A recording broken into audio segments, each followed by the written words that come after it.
তারেক রহমানের অপেক্ষায় জাতীয় স্মৃতিসৌধে লাখো নেতাকর্মী। বিএনপির ভারপ্রাপ্ত চেয়ারম্যান তারেক রহমানের জন্য সাভারের জাতীয় স্মৃতিসৌধে লাখো নেতাকর্মী অপেক্ষা করছেন। শুক্রবার ২৬ ডিসেম্বর সন্ধ্যায় স্মৃতিসৌধের সামনে বিপুল সংখ্যক মানুষের উপস্থিতি দেখা যায়। সরজমিন দেখা যায় ঢাকা আরিচা মহাসড়কের নবীননগর বাসস্ট্যান্ড থেকে জাতীয় স্মৃতিসৌধের প্রধান ফটক পর্যন্ত লাখো নেতাকর্মী উপস্থিত হয়েছেন।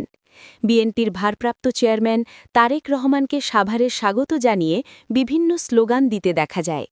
এছাড়া নেতাকর্মীরা বিভিন্ন ফেস্টুন, ব্যানার নিয়ে সাভারের জাতীয় স্মৃতিসৌধ প্রাঙ্গণে মিছিল নিয়ে এসে জড়ো হয়েছেন।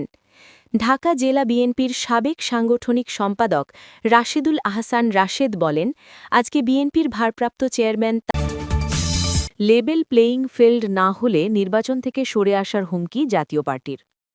আসন্ন ত্রয়োদশ জাতীয় সংসদ নির্বাচনের জন্য প্রার্থী তালিকা চূড়ান্ত করেছে জাতীয় পার্টি জাপা। তবে দেশের আইনশৃঙ্খলা পরিস্থিতির উন্নতি এবং সব দলের জন্য সমান সুযোগ লেভেল প্লেয়িং ফিল্ড নিশ্চিত করা না হলে নির্বাচন থেকে সরে আসার হুঁশিয়ারি দিয়েছেন দলটির মহাসচিব শামীম হায়দার পাটোয়ারি। শুক্রবার ২৬ ডিসেম্বর গুলশানের লেক শোর হোটেলে সংবাদ সম্মেলনে তিনি একথা জানান। এদিন সারা দেশের সাংসদীয় আসনগুলোর জন্য জাপার চূড়ান্ত মনোনীত প্রার্থীদের তালিকা আনুষ্ঠানিকভাবে প্রকাশ করা হয়। সংবাদ সম্মেলনে শামীম হায়দার পাটোয়ারি বলেন, জাতীয় পার্টি সবসময় নির্বাচনমুখী একটি দল এবং আমরা জনরায়ের ওপর শ্রদ্ধাশীল। তবে একটি সুষ্ঠু ও অংশগ্রহণমূলক নির্বাচনের পূর্ব শর্ত হল স্থিতিশীল আইনশৃঙ্খলা পরিস্থিতি। আমরা লক্ষ্য করছি অন্তর্বর্তী সরকার সূর্যাস্তের আগে যেতে না পারায় স্মৃতিসৌধে তারেকের পক্ষে নেতাদের শ্রদ্ধা নিবেদন। সূর্যাস্তের আগে জাতীয় স্মৃতিসৌধে পৌঁছাতে না পারায় বিএনপির ভারপ্রাপ্ত চেয়ারম্যান তারেক রহমানের পক্ষে সিনিয়র নেতারা শ্রদ্ধা নিবেদন করেন।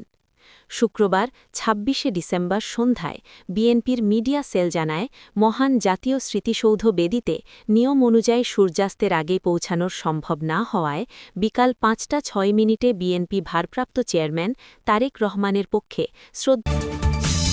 তারেক রহমানের মাধ্যমে গণতান্ত্রিক অধিকার ফিরে পাবে দেশের মানুষ, বললেন মির্জা ফখরুল।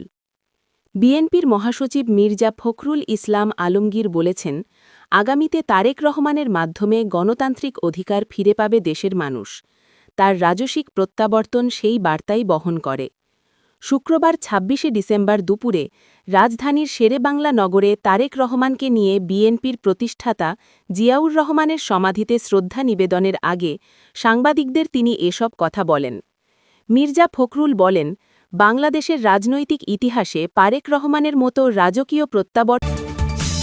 টুঙ্গিপাড়ায় আওয়ামী লীগের ৫ নেতার পদত্যাগের ঘোষণা। গোপালগঞ্জের টুঙ্গিপাড়া উপজেলায় কার্যক্রম নিষিদ্ধ আওয়ামী লীগের ৫ জন নেতা পদত্যাগের ঘোষণা দিয়েছেন। শুক্রবার দুপুরে টুঙ্গিপাড়া উপজেলা প্রেসক্লাবে সংবাদ সম্মেলন করে তারা এ ঘোষণা দেন। পদত্যাগের ঘোষণা দেওয়া নেতারা হলেন টুঙ্গিপাড়া উপজেলা আওয়ামী লীগের শ্রম বিষয়ক সম্পাদক ইমদাদুল হক দুলু, পাটগাতি ইউনিয়ন শাখার ৫ নং ওয়ার্ডের সভাপতি মামুদুল হক বিশ্বাস,